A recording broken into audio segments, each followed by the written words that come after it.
Assalamualaikum warahmatullahi wabarakatuh. Berjumpa lagi dengan saya di channel YouTube saya Ensiklopedia Ahmad Fauzi. Channel yang menjelaskan berbagai hal yang berkaitan dengan penelitian, publikasi, analisis data, dan berbagai pengetahuan lain yang mungkin dapat meningkatkan pengetahuan ataupun keterampilan kalian. Di video kali ini mari kita pelajari bagaimana caranya agar kita dapat menghindari jurnal predator.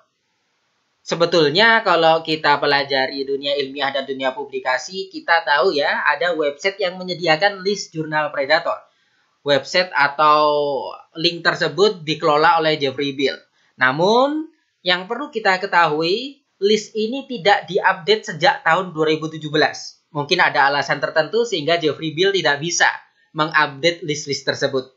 Oleh karena itu, kita harus mempelajari juga apa pola, apa karakteristik, apa kecenderungan yang dilakukan suatu jurnal sehingga jurnal tersebut dapat dilabeli sebagai jurnal predator. Sehingga meskipun kita tidak bisa update list jurnal predator dari Jeffrey Beall, tetapi kita bisa memahami, oh ini kemungkinan jurnalnya predator sehingga sebaiknya saya hindari. Saya tidak submit di jurnal tersebut. Namun sebelum kita mempelajari karakteristik atau kecenderungan dari jurnal predator, tentunya kita harus paham terlebih dahulu. Apa sebenarnya jurnal predator? Menariknya, kalau kita pelajari dunia ilmiah, tidak ada standar definisi terkait jurnal predator. Karakteristiknya pun juga tidak ada standar yang jelas. Kenapa? Karena keberadaan jurnal predator itu juga sebagai hal yang menarik dibicarakan di dunia ilmiah. Ada perdebatan. Ada sebagian yang mengatakan jurnal predator itu memang ada. Dan ini merugikan bagi penulis, pembaca, ataupun dunia ilmiah. Ada juga yang mengatakan keberadaan jurnal predator itu hanya mengada-ada. Jurnal predator hanya ditujukan untuk menjatuhkan pihak-pihak tertentu.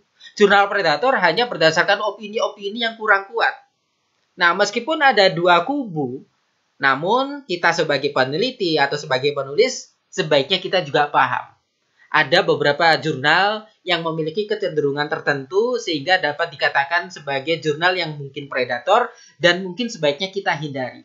Kenapa? Kalau kita sebagai peneliti, terkadang kita juga ada syarat-syarat kita tidak boleh publikasi di jurnal predator. Oleh karena itu kita harus paham apa kecenderungan dari jurnal-jurnal yang mungkin termasuk predator. Meskipun tidak ada standarnya, tidak ada karakteristik yang jelas, tetapi kita bisa mengidentifikasi pola umum dan kecenderungan dari jurnal-jurnal yang dapat dikatakan predator. Inilah yang akan kita bahas di video kali ini. Namun perlu saya ingatkan, pola-pola umum dan kecenderungan yang akan saya bahas di video kali ini memang cenderung ke jurnal predator. Tapi tidak semua ciri tersebut selalu muncul di jurnal predator. Ada jurnal yang sebetulnya bukan jurnal predator, namun juga menunjukkan ciri tersebut. Begitu ya. Jadinya saya hanya mengarahkan saja, tapi penyimpulan pada diri kita sendiri. Nah, pengarahan-pengarahan tersebut, identifikasi tersebut didasarkan oleh beberapa referensi dan pengalaman saya. Di sini ada beberapa publikasi ilmiah ya. Jadinya beberapa artikel ilmiah sudah dimuat di jurnal dan artikel-artikel tersebut sudah membahas keberadaan jurnal predator dan bagaimana ciri-cirinya. Nah, ini yang akan saya jadikan dasar di pembahasan di video kali ini. Begitu juga pengalaman saya berada di publikasi ilmiah. Oke, yang pertama adalah jurnal predator biasanya nyepam email ke kita. Jadinya sering mengirimkan email tiap bulan, tiap 2 bulan sekali, ataupun tiap 3 bulan, 4 bulan sekali. Bahkan sampai masuk di spam email kita atau masuk di inbox kita. Lagi-lagi jurnal itu, lagi-lagi jurnal itu. Isinya apa? Call for paper, CFP biasanya. Ya. Nah, kalau ada jurnal semacam ini, kita harus curiga. Kemudian kita lihat juga, jurnal tersebut mengirim emailnya khusus ke kita, menyebutkan nama kita, atau langsung email ke siapapun. Nah, jurnal yang bagus itu biasanya mention nama kita secara jelas. Misalkan, Dear Ahmad Fauzi. Begitu ya. Kemudian tidak sering meng-email. Karena jurnal yang bagus pun terkadang, yang tinggi, yang dari penerbit besar, itu terkadang juga meminta ahli di bidang tertentu untuk menulis artikel di jurnalnya. Nah, ketika dia meminta ahli tersebut menulis di jurnalnya, permintaannya jelas, namanya siapa, bidang jurnalnya apa, cocok dengan bidang yang kita miliki begitu. Namun kalau email yang kita terima itu emailnya berkali-kali, kemudian di sini kita lihat ya tujuannya kepada banyak orang, kemudian isinya tidak jelas, tidak memanggil kita secara jelas, maka ini mungkin adalah jurnal predator. Maka sebaiknya tidak kita tanggapi.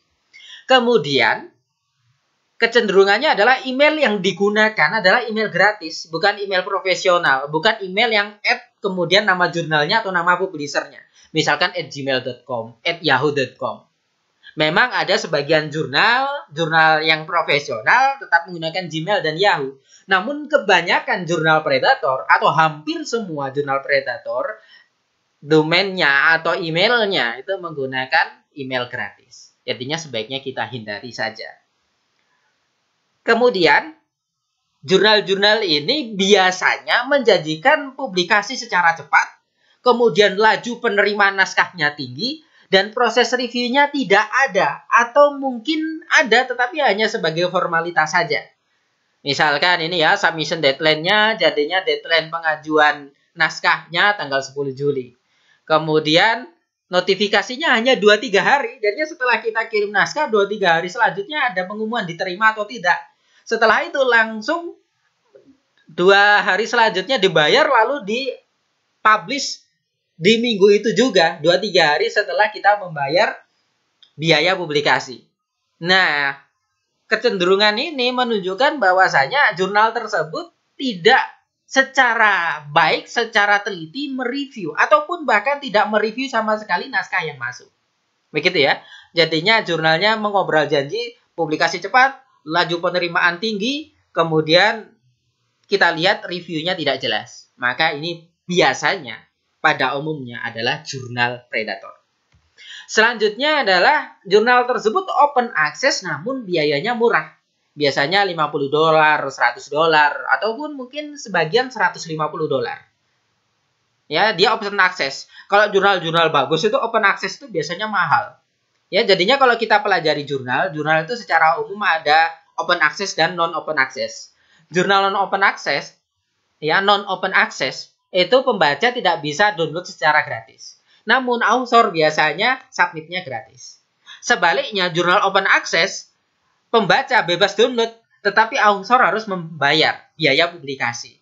Ya gitu. Dan kalau kita merujuk pada publisher-publisher besar, misalkan Elsevier, kemudian Taylor Francis, kalau jurnalnya non-open access, author gratis. Ketika jurnalnya open access, kita harus menyiapkan sekian ratus dolar. Kenapa? Karena proses publikasi itu membutuhkan dana, biaya, sumber daya yang tidak kecil. Nah, biasanya jurnal predator itu call for paper-nya tiap bulan dan biaya publikasinya sangat rendah. Padahal dia open access. Bisa $50 ya pada umumnya ya, atau $100. Begitu. Namun, sekali lagi, ada juga jurnal profesional yang memang biaya publikasinya murah. Ada juga. Begitu. Jadinya tidak semua jurnal yang publikasinya murah itu dia predator. Bahkan ada jurnal yang bagus, open access, dia juga gratis. Ada juga. Saya beberapa kali ya, di jurnal publisher besar maupun jurnal key tinggi, namun gratis. Dan dia profesional. Begitu. Jadinya kalau kita cocokkan, oh dia biayanya hanya $50, dia publikasinya setiap bulan sekali, dia proses reviewnya cepat atau tidak jelas. Oh, ini kemungkinan besar predator. Tetapi kalau dia murah atau dia gratis, dia open access, tapi proses reviewnya benar-benar dilakukan, ada reviewer A, reviewer B, proses reviewernya 1, 2, bahkan 3 bulan, kemudian ada review kedua, ketiga. Nah, dia meskipun dia biayanya murah, dia kemungkinan bukan predator. Begitu. Jadinya kita cocokkan. Kita lihat semua pola-pola yang saya jelaskan di video kali. Kalau pola-polanya banyak terpenuhi, maka kemungkinan besar, semakin besar kemungkinannya jurnal tersebut predator. Selanjutnya, biasanya jurnal-jurnal ini melaporkan IF atau impact factor dari hitungan sendiri. Baik di email ataupun di websitenya. Di email sama websitenya impact factornya tinggi. Bisa 1, 4, bahkan 5.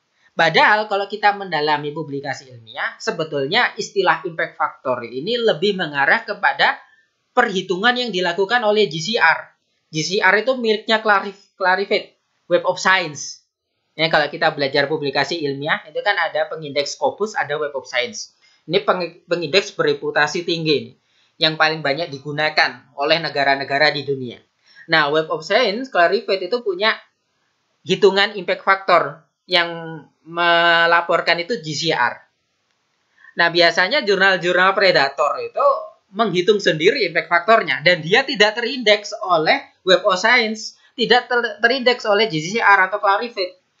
Ya, jadinya dia tidak berafiliasi atau diindeks oleh Web of Science, kemudian dia menghitung sendiri angkanya atau berdasarkan perhitungan lain yang bukan berdasarkan Web of Science tapi dari pengindeks lain misalkan, kemudian langsung dicantumkan di websitenya impact faktornya sekian. Impact faktornya sangat tinggi, di emailnya juga dicantumkan, begitu. Tetapi dia terbitnya tiap bulan sekali, proses reviewnya tidak jelas. Nah, maka ini bisa saja kemungkinan besar dia jurnal predator, begitu. Kemudian ISSN terlalu diunggulkan di email dan website. Semacam ISSN itu wow. Padahal sebetulnya kita kalau mengelola jurnal, pengajuan ISSN itu termasuk tidak sulit bila dibandingkan dengan pengajuan untuk indeksasi ke DOAJ dan sebagainya. Ya, hampir semua negara itu punya pengajuan ISSN. Jadinya sebetulnya ISSN itu tidak terlalu diunggulkan. Bahkan sebenarnya ISSN itu sebagai syarat awal, syarat mutlak lah dari suatu jurnal. Begitu ya. Lalu tidak ada batasan jumlah artikel di setiap edisi. Tadi terbitnya setiap bulan, dan setiap bulan jumlah artikelnya beda-beda. Kadang 10, kadang 15, kadang 12, kadang 13, kadang 25. Tergantung jumlah naskah yang masuk. Nah, ini juga menunjukkan kekurang profesionalan.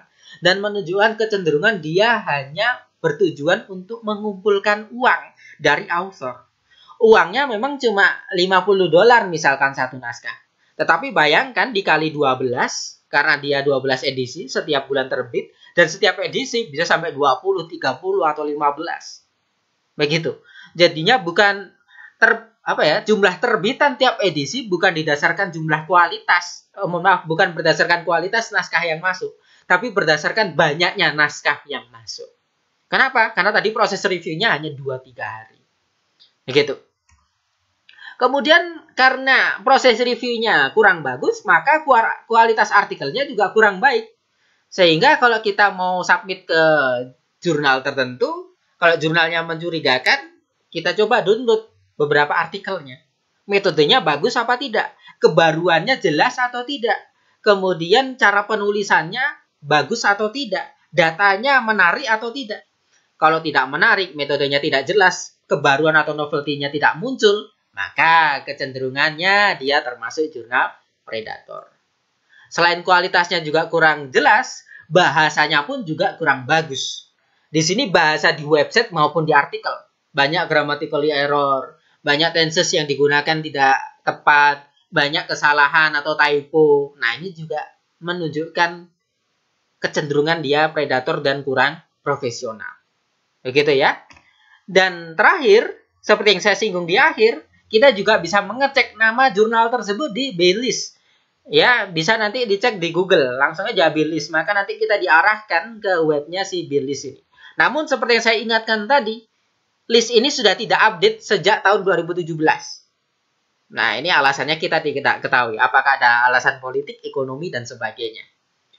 Nah, kalau di B-list itu tidak update, kita juga bisa cek di kabel internasional. Namun kabel internasional itu subscription, jadinya kita harus berlangganan. Begitu ya. Jadinya B-list ini tidak update sejak 2017, sedangkan kabel ini update namun berbayar. Nah, kalau kita tidak bisa menggunakan dua list ini, ya sudah. Kita coba pelajari 9 kecenderungan yang saya sampaikan tadi. Karena kalau jurnal-jurnal tertentu memiliki 9 kecenderungan tersebut, maka kemungkinan besar dia termasuk jurnal predator. Namun kalau hanya memenuhi 1-2 kecenderungan, mungkin saja dia bukan jurnal predator. Tapi kalau ciri-ciri yang saya sampaikan tadi muncul semua, maka ya kemungkinan besar dia predator. Kemudian cara pengecekannya juga, sebelum saya tutup ya, satu lagi tipsnya, satu lagi cara menghindarinya. Biasanya jurnal predator itu tidak diindeks oleh pengindeks besar. Misalkan DOAJ. Ya, dia open access tetapi dia tidak lolos DOAJ. Gitu. Kenapa? Karena DOAJ itu ketat dan ada evaluasi juga.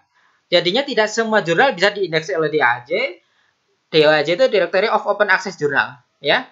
Atau dia sudah diindeks, namun kemudian setelah direvaluasi dia akhirnya diindeksnya lepas. Begitu juga Scopus. Scopus itu juga lebih susah dari DOAJ pengajuannya. Karena saya pengelola jurnal, jadinya saya paham ya. Mengajukan jurnal kita masuk ke Scopus itu susah. Atau setelah dia masuk Scopus kemudian didiscontinue.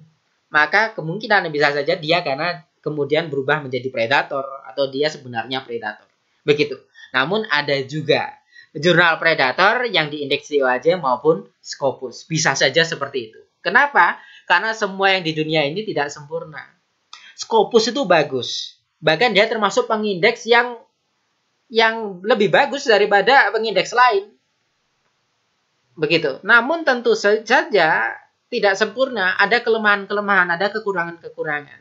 Begitu. Oke. Sehingga kita tidak menghindari istilah Scopus ya. Tapi kita sebetulnya harus fair untuk menilai kehadiran Scopus, kehadiran DOAJ, kehadiran jurnal predator. Begitu.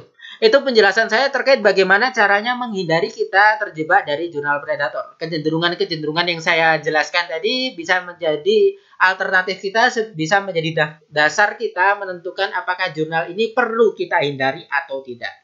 Terima kasih atas perhatiannya. Di video selanjutnya akan saya bahas bagaimana caranya untuk mengecek jurnal-jurnal yang discontinue di Scopus. Pengecekannya secara update lebih cepat dan lebih mudah daripada kita harus mencari ke sumber-sumber yang mungkin kurang update dan kurang jelas. Terima kasih atas perhatiannya. Mohon maaf bila ada kesalahan. Assalamualaikum warahmatullahi wabarakatuh.